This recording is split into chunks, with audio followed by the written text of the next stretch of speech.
Natural hair colour కోసం చూస్తున్నారా? అయితే Anu's henna and black expert వాడండి.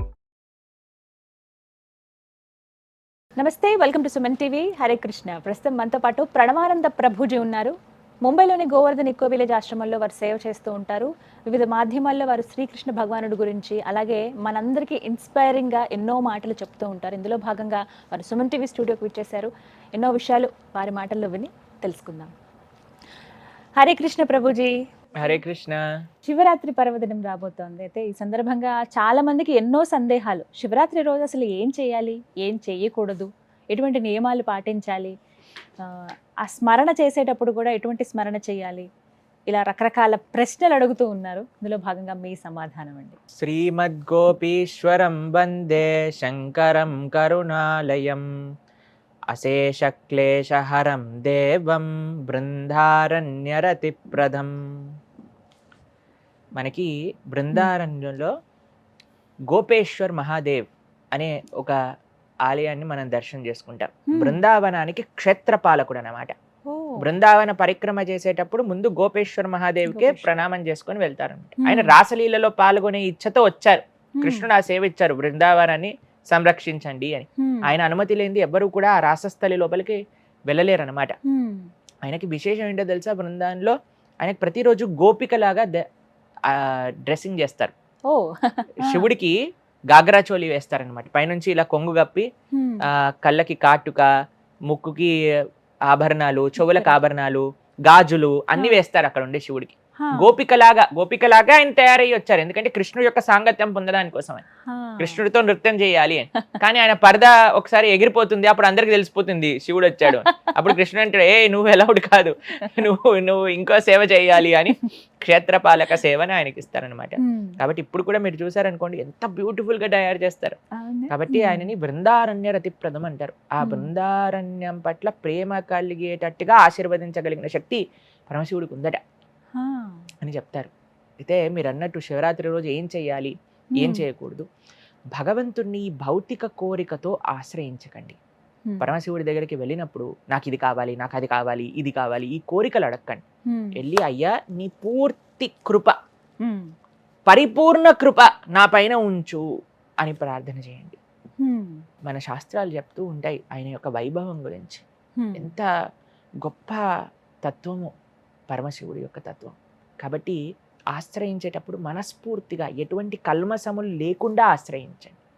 ఏ భౌతికమైన వాసనలు లేకుండా ఆశ్రయించండి. ఆయన పరిపూర్ణ కృప, నువ్వు ఏదైతే నాకు అన్నిటికంటే బెస్ట్ అనుకుంటున్నావో దాన్ని నాకు ఇవ్వు. చేయకూడని విషయం ఒకటి చెప్తాను. ఏంటో తెలిసిన అండి, మేము చిన్నప్పుడు చూసేవాళ్ళము, ఈ శివరాత్రి జాగరణల పేరుతో సినిమాలకి వెళ్తారు. మీరు చూసారా? ఇప్పటికీ ఉందా అలానే? ఇప్పటికీ అలానే. ఇది అన్నిటికంటే పరమ దారుణమైన విషయం. పుణ్యం కాదు, మహాపాపం చుట్టుకుంటుంది.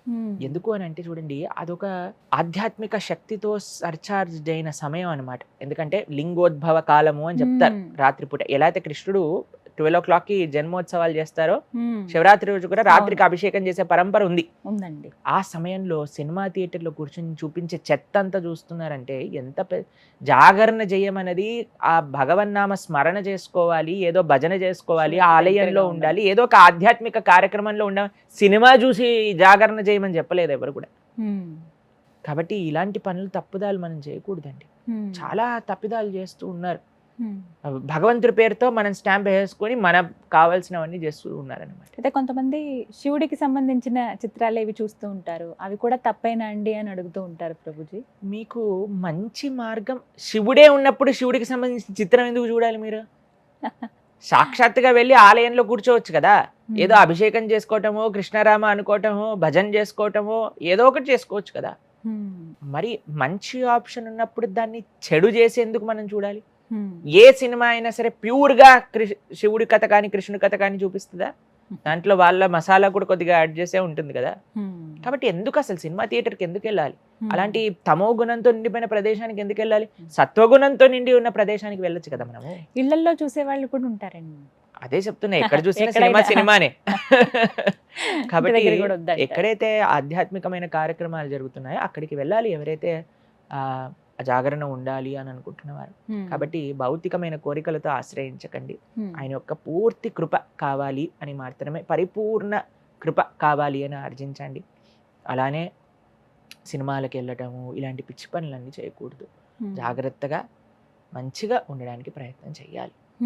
అలానే కొంతమంది చెప్తూ ఉంటారు, శివుడు గాంజా తాగుతారు కాబట్టి మేము కూడా చేస్తాం. మీరు విన్నారా? ప్రభుజీ, నేను అసలు ఈ ప్రశ్న అడుగుదాం అనుకున్నాను. చాలా మంది అనే మాట ఇది, ఆ శివయ్యే తాగుతాడు గంజాయి, మేము కూడా ఆ తన్మయత్వంలో ఉన్నాం, ఆ శివయ్యని ఆశ్రయించాలనుకుంటున్నాము, శివనామస్మరణ చేస్తూ ఉన్నాం, అందులో భాగంగానే మేము కూడా ఈ గాంజాయి తీసుకుంటున్నాం అంటారు. ఇది ఎంతవరకు కరెక్ట్? అంటే ఇవాళ రోజుల్లో చాలా మంది నుంచి ఆ మాట వింటున్నాం. ఫస్ట్ గాంజా తాగే ముందు వాళ్ళు చేయాల్సిన పని ఏంటి తెలుసా? శివుడు కాలకూట విషయాన్ని సేవించారు. అంటే మన లిటరల్గా చెప్పట్లేదు, కానీ పోలిక పెట్టుకోవాలి అంటే అన్నిట్లో పెట్టుకోండి. శివుడు గాంజాయి తాగుతున్నాడు అని నువ్వు ఒప్పుకుంటే ఆయన ఎప్పుడు అలాంటి పని చేయడండి. కానీ అలా పోర్ట్రే చేస్తూ నువ్వు నమ్మే కదా నువ్వు తాగుతున్నావు, అప్పుడు శివుడు విషం కూడా తాగాడు. తాగే శక్తి నీ దగ్గర ఉందా? కాబట్టి ఇలాంటి పిచ్చి పోలికలు మనం పెట్టుకోకూడదు అనమాట. ఆయన తత్వం గొప్ప తత్వం అయింది. నిమ్నానాం యథా గంగా దేవానాం అచ్యుతో తదా వైష్ణవానాం యథాశంభు పురాణానాం ఇదం తదా అని భాగవతం చెప్తుంది. కాబట్టి ఆయన పరమ సాత్వికమైన స్వభావమైంది. ఎప్పుడూ కూడా భగవన్నామం చెప్తూ ఉంటారు. ఈశ్వర ఉవాచ శ్రీరామ రామ రామేతి రమే రామే మనోరమే సహస్రనామ తత్తుల్యం రామనామ వరాననే. ఎవరు చెప్పింది ఇది? సాక్షాత్తుగా ఈశ్వరుడే పార్వతీదేవికి చెప్పారు. కాబట్టి ఎప్పుడూ కూడా ధ్యానం చేస్తూ ఉంటారు. చూసారు కదా మీరు ఎప్పుడైనా శివుడు ఫోటో? కాబట్టి ఆయన ఎప్పుడు కూడా ధ్యానంలో ఉంటారు, ఎప్పుడు కూడా నామ జపంలో ఉంటారు. కాబట్టి అటువంటి ఆయనను తీసుకెళ్ళి ఈయన గాంజాయి తాగేవాడు, అది చేస్తాడు ఇది చేస్తాడు ఇలాంటివి, ఇదంతా ఏంటంటే అండి మనిషి యొక్క సెన్స్ గ్రాటిఫికేషన్ని అథెంటిసిటీ చేసేయాలి అనే ఒక ప్రయత్నం అనమాట. కాబట్టి ఎప్పుడూ శాస్త్రంలో అలా లేదు, మనం అలాంటి తప్పిదాలు చేయకూడదు. మీ అందరికీ కూడా శివరాత్రి శుభాకాంక్షలు. చాలా చక్కగా వివరించారు ప్రభుజీ. హరే కృష్ణ. హరే కృష్ణ.